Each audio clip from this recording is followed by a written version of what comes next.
Perkenalkan, nama saya Idal Hijrah dengan NPM CA23111082 dengan dua rekan teman saya. Lala Lestari dengan NPM CA2311100400. Dan saya Irnawati dengan NPM CA23111085. Oke, jadi teman-teman, tujuan kami membuat video ini yaitu untuk memenuhi tugas mata kuliah praktikum pajak oleh Bapak Agus Budi Waluyo. Oke teman-teman, sebelum itu kami akan membahas PPh terutang. Nah, sebelum kita membahas PPh terutang, apakah kalian tahu apa itu PPh terutang? Di sini kita akan membahas suatu kasus dari PPh terutang Bapak Rudi Hartawan. Nah, selanjutnya akan dijelaskan oleh rekan saya Idal Hijrah.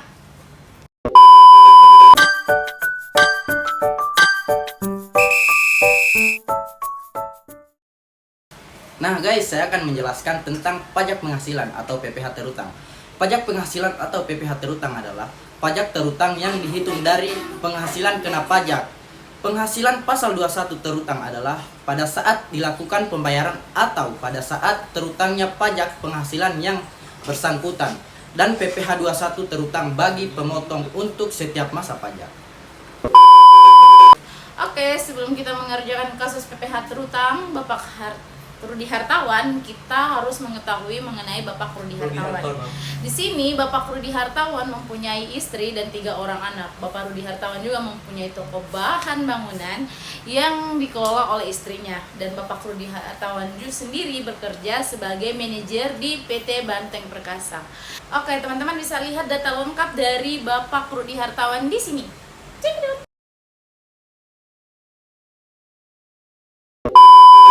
Nah, untuk menghitung PPh terutang dari Bapak Rudi Hartawan di tahun 2022 yaitu yang pertama, identifikasi komponen penghasilan bruto atau total pendapatan. Semua sumber penghasilan yang masuk dihitung. Yang pertama, penghasilan dari usaha toko senilai 900 juta dan penghasilan bunga deposito senilai 200 juta, penghasilan dari menjual tanah senilai 80 juta dan penghasilan bunga tabungan koperasi senilai 15 juta.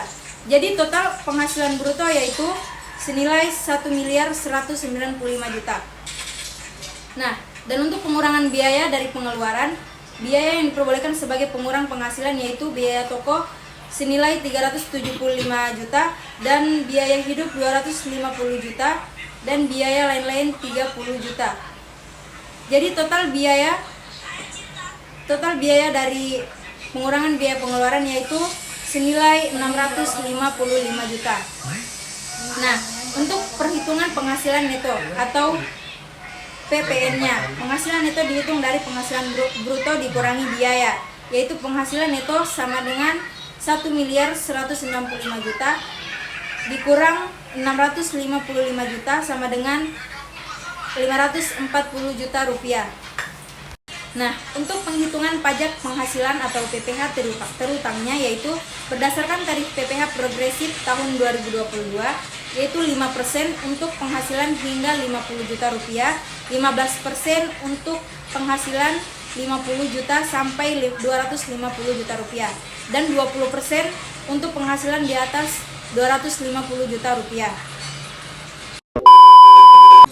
Oke, untuk rincian PPh itu 50 juta dikali 5% sama dengan 2.500.000 dan 250 juta dikurang 50 juta dikali 15% sama dengan 30 juta. Dan untuk 540 juta dikurang 250 juta sama dengan dikali 20% sama dengan 58 juta. Dan untuk total PPh terutang 2.500.000 ditambah 30 juta ditambah 58 juta sama dengan 90.500.000. Sekian dari saya. Sedangkan pengurangan PPh yang telah dipotong, jika Bapak Rudi memiliki pajak yang sudah dipotong oleh pihak lain, jumlah tersebut dapat dikurangkan. Nah, pajak yang telah dipotong bernilai Rp8.890.000, sedangkan PPh yang masih harus dibayar bernilai Rp90.500.000 dikurang Rp8.890.000 sama dengan Rp81.610.000. Kesimpulannya yaitu pajak penghasilan atau PPh terutang yang harus dibayar oleh Bapak Rudi Hartawan untuk tahun 2022 adalah Rp81.610.000.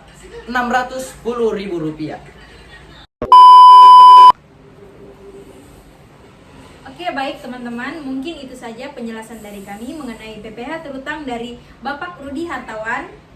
Dan semoga apa yang kami jelaskan mengenai PPh terutang teman-teman bisa mengerti dan bisa memahami mengenai PPh terutang. Mungkin akan kita tutup dengan satu pantun. Biru laut seperti kolam, Cakep. ikan paus pandai menyelam, Cakep. dari lubuk hati yang paling dalam. Betul. Saya tutup presentasi dengan salam. Assalamualaikum warahmatullahi wabarakatuh. Bye bye.